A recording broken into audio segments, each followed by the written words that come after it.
তো চলো শিবশম্ভুর প্রসাদ খেয়ে আসি। তো হ্যাঁ, বিটুল ফ্যামিলি রাম রাম, ইটস মিরিয়া। তো এখন যাচ্ছি আমরা শিবশম্ভুর প্রসাদ খেতে। সবাইকে জানাই শিবরাত্রির অনেক অনেক অনেক শুভেচ্ছা। সো আমি এবছর পুজো করতে পারবো না, সো স্যাড।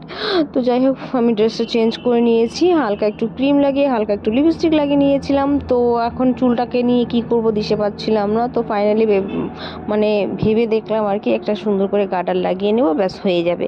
কারণ পুজো বাড়িতে যদি বেশি সেজে গুজে যায়, মানুষ আমার দিকে তাকিয়ে থাকবে, কারণ বলবে বাবা বিয়ে বাড়িতে এসছে মনে হয়। তো যাই হোক, বেশি কিছু করিনি, একটু ক্রিম লাগিয়ে নিয়ে হালকা একটু লিপস্টিক লাগিয়ে নিয়েছিলাম। এখন চুলটা বেঁধে নিচ্ছি, দেখতেই পারছো তোমরা।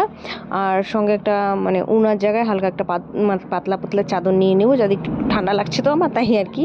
তো দেখতে পাচ্ছ পাতলা একটা চাদর নিয়ে নিয়েছি। তো চলো যাওয়া যাক। তো আমরা পুজো বাড়িতে চলে এসেছি, দেখতে পাচ্ছ অনেক লোক বসে আছে আর দিকে পুজো হচ্ছে, কারণ চতুর্দশী দেরিতে লেগেছিলো, তাই পুজো করতে দেরিতে বসিয়েছে। সো তাই এখন দেরি হচ্ছে, এখন 10টার মতন বাজে, এখনো পুজো শেষ হয়নি। কিন্তু মানে লোকজনকে বসিয়ে রাখিনি, লোকজনকে খিচুড়ি প্রসাদ দিয়ে দিয়েছিল। আর আমরা বসেও পড়েছিলাম খেতে, কারণ দেরি হয়ে যাচ্ছে, কতক্ষণ বসে থাকবো। আর বৌদি বললো পুজোর প্রসাদ তোমাদেরকে পরে দিয়ে দিব নি, কোনো টেনশন নেই, কারণ বাড়ির পাশে, কোনো ব্যাপার না। তাই আর কি খিচুড়ি প্রসাদটা সবাইকে দিয়ে দিচ্ছে, দেখতে পাচ্ছ। তো শুধু খিচুড়ি দেয়নি, খিচুড়ির সঙ্গে দিয়েছিল সবজি, পাঁপড় ভাজি, চাটনি, পায়েস, এগুলোই আর কি। তো আমরা এখন খিচুড়িটা ফটাফট খেয়ে নেব।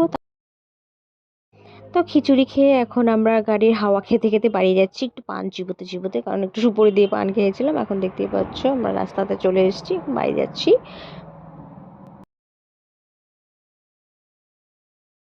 তো বাড়িতে চলে এসেছি, এখন ড্রেসটাও চেঞ্জ করে নিয়েছি। ড্রেস চেঞ্জ করে হাত মুখ ধুয়ে মশারি টানিয়ে দেখবো শুয়ে শুয়ে মোবাইল।